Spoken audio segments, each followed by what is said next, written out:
matapos ang paginakot ng mga Espanyol, dumating naman ang mga Taliban.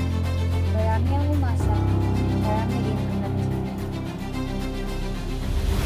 Bigla namang siniglat ang galing ng bayan. Dito nagsimula ang isang tinawag ng rebellion.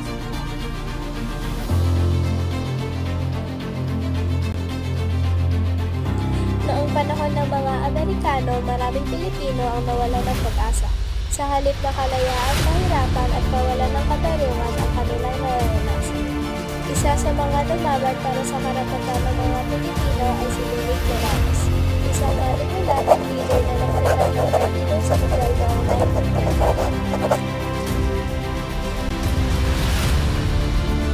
1930. Ano layunin ng partido?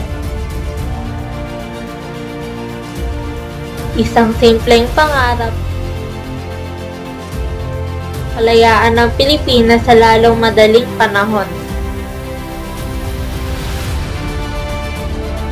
Ang salitang sakdal ay nangangahulugang pagsasabi ng totoo at paninindigan laban sa katiwalian.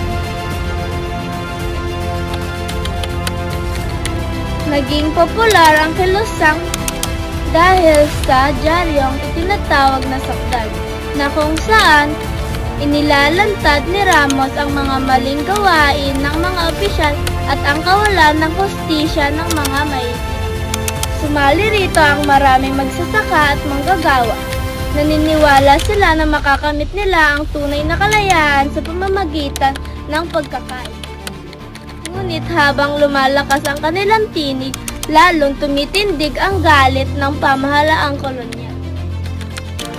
Hanggang sa dumating ang Mayo 2, 1935, libo-libong sakdalista mula sa Laguna, Bulacan, Nueva Ecija at Cavite ang sabay-sabay na nag-alsa. Ngunit wala silang sapat na armas laban sa mga sundalong Amerikano. Marami ang nasugatan, nahuli at nasawi. Ang sakdal ay tuluyang nadurog sa loob lamang ng ilang araw.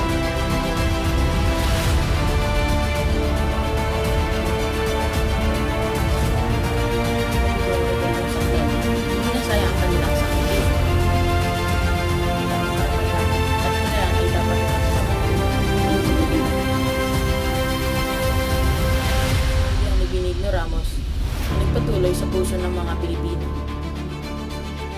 Hanggang sa tuluyan nating makamit ang kalayaan noong 1946. Ngayong sakdal ay paalala na kahit mahina o mahirap, may kapangyarihan ang tinig ng bayan.